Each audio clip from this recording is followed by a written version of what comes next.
में कोई प्रश्न आता होगा तो बड़े लोगों के पास पूछते होंगे, और बड़े लोगों के जो मन में प्रश्न आता है उसका समाधान वो शास्त्रों में ढूंढते हैं।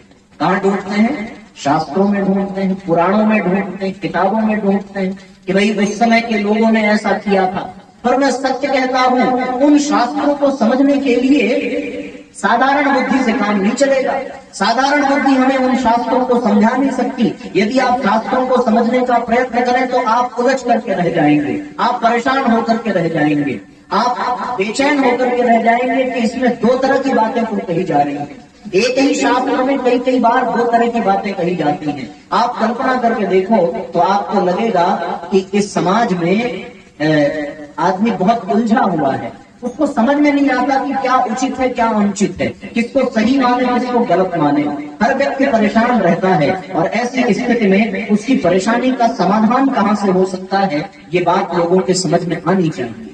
शास्त्रों का अनुसरण करना ठीक है, लेकिन शास्त्रों का अनुसरण करने के लिए महान बुद्धि चाहिए, श्रेष्ठ बुद्धि चाहिए। सामान्य बच्चा शास्त्र को नहीं समझ सकता, सामान्य बुद्धि वाला व्यक्ति शास्त्र को नहीं समझ सकता, क्योंकि शास्त्र तो सत्य का दर्शन कराता है और सत्य के दर्शन में वो यथार्थ को रखता है। शास्त्र की ये महिमा है कि यदि वो रावण के बुराइयों का दर्शन कराता है तो वो रावण की अच्छाई को भी दर्शन कराता है। अब आप कंफ्यूज हो जाओगे कि रावण अच्छा था या रावण बुरा था, हो जाओगे कि नहीं हो जाओगे? रावण बुरा था ये दुनिया जानती है, पर ये भी दुनिया जानती है कि रावण के द्वारा रचे गए शिव तांडव स्तोत्र के बिना शिव की पूजा संभव नहीं है, तो इसलिए रावण को कुछ लोग अच्छा भी मानते हैं। आप यदि बात करो युधिष्ठिर की, तो युधिष्ठिर को शास्त्र ने धर्मात्मा बताया, पर उसी शास्त्र ने युधिष्ठिर को जुआ खेलने वाला भी बताया।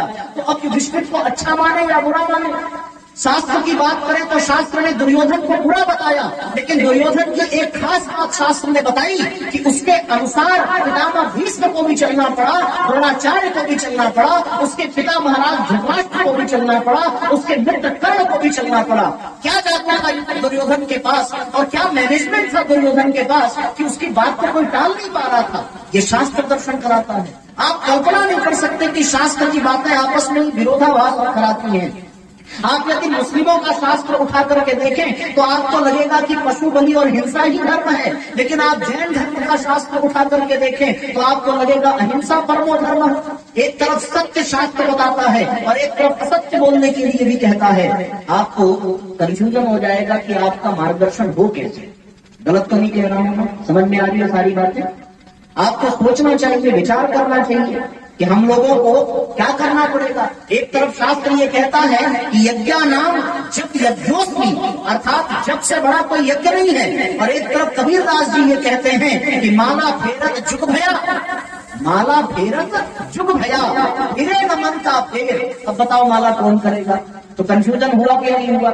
ये बातें दोनों तरह की मैं आपको इसलिए बता रहा हूं कि आप शास्त्र को समझने के लिए सामान्य बुद्धि से यदि प्रयास करें तो वो आपको समझ में नहीं आएगा, आप परेशान हो जाएंगे, आप उलझ रखे अपना दम तोड़ देंगे। एक तरफ शास्त्र ये कहता है या निशा सर्वभूतान मां तस्याम जागृत संयमी, अर्थात ब्रह्म मुहूर्त में उठ जाना चाहिए, सुबह उठ करके संध्या वंदन करना चाहिए। पर मीराबाई का एक पद याद आता है, उन्होंने कहा मैंने सपने में श्याम देखा है, और जब सपने में श्याम आवे तो जगने की जरूरत क्या है? तो एक तरफ तो सुबह उठने की बात और एक तरफ सोने की बात, यह आदमी कंफ्यूज हो जाता है। आप लोगों ने ये भी सुना होगा कि हमारे शास्त्र में एक शब्द आता है मातृदेवो भव, पितृदेवो भव, गुरुदेवो भव, आचार्य देवो भव। माता को देवता देवी कहा गया, पिता को देवता कहा गया, आचार्य को देवता कहा गया। पर उसी शास्त्र में तुलसीदास जी एक तरफ ये भी लिखते हैं कि जाके प्रिय न राम वैदेही तजिए ताहि वैरी सम यद्यपि परम स्नेही, पिता तजो प्रहलाद विभीषण बंधु भरत महतारी। भरत ने महतारी का माँ का त्याग कर दिया, प्रहलाद ने पिता का त्याग कर दिया, विभीषण ने बंधु का त्याग कर दिया। तो फिर अब कैसे माता को देवी माने, अब कैसे पिता को देवता माने, अब कैसे आचार्य को देवता माने? ये जो कंफ्यूजन हुआ ना साथियों, ये शास्त्र के कारण ही हुआ। कभी शास्त्र पढ़ करके ये लगा कि पशु बलि गलत है, और कभी शास्त्र पढ़ करके ये लगा कि पशु बलि करनी चाहिए, इसके बिना काली माता प्रसन्न नहीं होती जब तक उनको रक्त न चढ़ाया जाए, जब तक उनको मांस न चढ़ाया जाए। और आज बहुत से जगह पर ही हो रहा है। तो व्यक्ति परेशान हो जाता है। पर मैं आपको सत्य बताता हूं कि आज आप परम पूज्य गुरुदेव के विचारों के सानिध्य में जहां आए हैं, आज आपके सारे कंफ्यूजन दूर हो जाएंगे, क्योंकि आज आपके सामने कोई अन्य पुराण नहीं है, आज आपके सामने कोई अन्य शास्त्र नहीं है, बल्कि आज आपके सामने वो शास्त्र है, वो पुराण है, जिसको समझ लेने के बाद सारे पुराणों का रहस्य खुल जाता है, सारे शास्त्रों का पर्दाफाश हो जाता है, और उस शास्त्र के ज्ञान को व्यक्ति स्वाभाविक रूप से यथार्थ रूप से स्वीकार कर लेता है। क्योंकि जिसने प्रज्ञा पुराण नहीं सुना, जिसने श्रीमद प्रज्ञा पुराण का श्रवण नहीं किया, जिसने उसका अनुसरण नहीं किया, वो किसी शास्त्र को नहीं समझ सकता, वो किसी पुराण को नहीं समझ सकता। और बिना प्रज्ञा पुराण पढ़े यदि किसी पुराण को आपने पढ़ा तो आपको केवल और केवल कंफ्यूजन मिलेगा, मतभेद मिलेगा, असमंजस मिलेगा, भ्रम मिलेगा, संशय मिलेगा, संदेह मिलेगा, और आप फिर कहोगे कि भैया हमें ये पढ़ना ही नहीं है, हम जैसे हैं वैसे ही अच्छे हैं। इसलिए जीवन में ये विचारणीय प्रश्न है। आप लोगों को एक छोटी सी बात बताऊं, एक बार स्वामी विवेकानंद विदेश गए, एक बार क्या वो तो बहुत बार गए, पर ये घटना के कारण मैं एक बार कह रहा हूं, एक बार वो विदेश गए और वहां सभी धर्मों का ग्रंथ रखा हुआ था। पता है ना ये कहानी? आपको नहीं पता? सुनाओ। ईसाई का बाइबल रखा था, मुस्लिमों का कुरान रखा था, सब धर्मों के ग्रंथ रखे थे, और हिंदुओं का भी धर्म ग्रंथ श्रीमद् भगवत गीता रखी हुई थी। पर आपको पता है स्वामी विवेकानंद को लज्जित करने के लिए, उनको अपमानित करने के लिए वहां पर हिंदुओं के धर्म ग्रंथ को सबसे नीचे रखा गया और उसके ऊपर सभी धर्मों के ग्रंथों को रखा गया, और ये कहा गया कि हमारे इस विश्व धर्म सम्मेलन में आपके धर्म का जो सदग्रंथ है वो सबसे नीचे है, लेकिन इसके ऊपर सारे धर्म ग्रंथ हैं। स्वामी विवेकानंद मुस्कुराए, कहने लगे कि ये नीचे होना ही चाहिए, इसलिए कि आधार हमेशा नीचे होता है। और उन्होंने नीचे वाले ग्रंथ को, श्रीमद् भगवत गीता को पकड़ करके खींचा, ऊपर के सारे ग्रंथ नीचे गिर गए। विवेकानंद ने मुस्कुराते हुए कहा कि देख लो भैया, ये ग्रंथ ही आधार है, यदि इसको हटा दिया तो ऊपर के सारे गिर जाएंगे। उसी तरीके से साथियों 18 पुराण, 18 उपपुराण, 6 दर्शन, 108 उपनिषद, चारों वेद, ये सारे ऊपर रखो और प्रज्ञा पुराण को नीचे रखो, क्योंकि इनको समझने के लिए जिस विवेक की आवश्यकता है, जिस सद्बुद्धि की आवश्यकता है, वो केवल और केवल प्रज्ञा पुराण से प्राप्त हो सकती है। इसको यदि नीचे से हटा दिया ना तो सारे शास्त्र गिर जाएंगे, सारे पुराण गिर जाएंगे। ये तात्पर्य गिरने का केवल ये है कि उनमें कोई कमी नहीं है, कमी हमारी पात्रता में है कि हम उन्हें समझ नहीं पाएंगे। और इस पात्रता को विकसित करने के लिए सर्वश्रेष्ठ माध्यम है श्रीमद् पावन प्रज्ञा पुराण कथा। तब जाकर के ये सारे शास्त्र समझ में आएंगे, तब जाकर के ये बातें समझ में आएंगी। अब आप पढ़ते हो कक्षा 5 में और आपको कोई इंटर की किताब ला करके दे तो आप समझ पाओगे क्या? समझ पाओगे? कभी नहीं समझ पाओगे। आपको लगेगा कि ये हमारे काम की चीज है ही नहीं है ना? आपको मोबाइल बहुत कीमती लगता है, लेकिन उसी मोबाइल को किसी कुत्ते के सामने रख दो तो फिर वो कान में फोन लगा करके गाना सुन पाएगा क्या? वो तो सूंघेगा, सूंघ करके बहुत मन हुआ तो दांत में दबाएगा और खा पी करके मोबाइल का सत्यानाश कर देगा। क्यों ऐसा करेगा? क्योंकि उसे उसकी उपयोगिता नहीं पता है।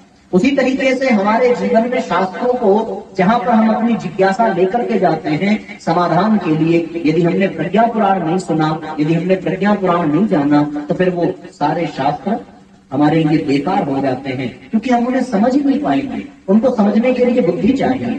इसलिए परम पूज्य गुरुदेव ने ये प्रज्ञा पुराण कथा लिखी, जिसको 19वें पुराण के रूप में सनातन धर्म में प्रचलित किया जा रहा है। और इस प्रज्ञा पुराण से मनुष्य का अज्ञान नष्ट होता है, मनुष्य की अविद्या नष्ट होती है, मनुष्य का भ्रम दूर होता है, मनुष्य को शांति मिलती है। इसलिए ज्ञान की पावन धारा केवल और केवल पावन प्रज्ञा पुराण से ही प्राप्त हो सकती है। बोलिए श्रीमद् पावन प्रज्ञा पुराण की। सभी भाव वाली तालियां बजाते हुए एक साथ गुनगुनाएंगे। कथा प्रज्ञा पुराण की सुनो, ज्ञान की पावन धारा है। आप लोगों को भूख तो नहीं लगी है ना? मैं ज्यादा टाइम तो नहीं ले रहा हूँ ना? कितने बजे? आप लोगों ने बोला था 9 बजे तक, तो हम क्या करें? हमारी गलती हुई है। 9 बोला था या 10 बोला था? 9 बोला था ना? अच्छा, अब ठीक है। चलो एक साथ गुनगुनाते हैं, एक साथ तालियां बजाते हैं।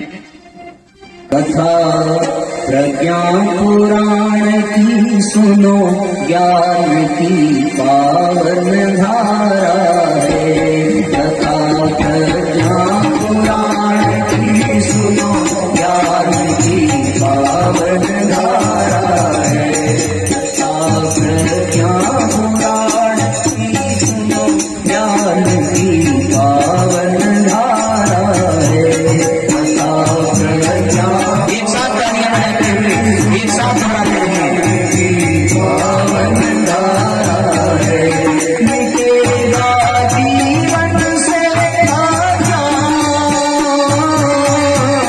मिटेगा जीवन से अज्ञान, यही विश्वास हमारा है, कथा प्रज्ञा पुराण की सुनो ज्ञान की पावन धारा है, कथा प्रज्ञा पुराण की सुनो ज्ञान की पावन धारा है। दोनों हाथों पर उठा करके एक साथ तालियां बजाते हुए एक स्वर में गुनगुनाते रहिए।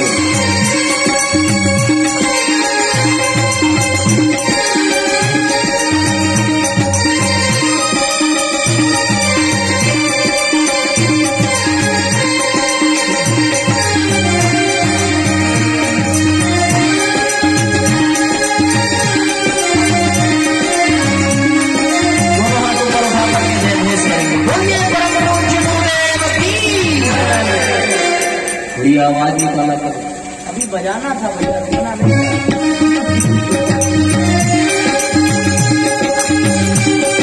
तालियां रुकनी नहीं चाहिए, जितनी बजाओगे उतनी अच्छी भूख लगेगी, और फिर घर जाके भर पेट खाना खाना, इसलिए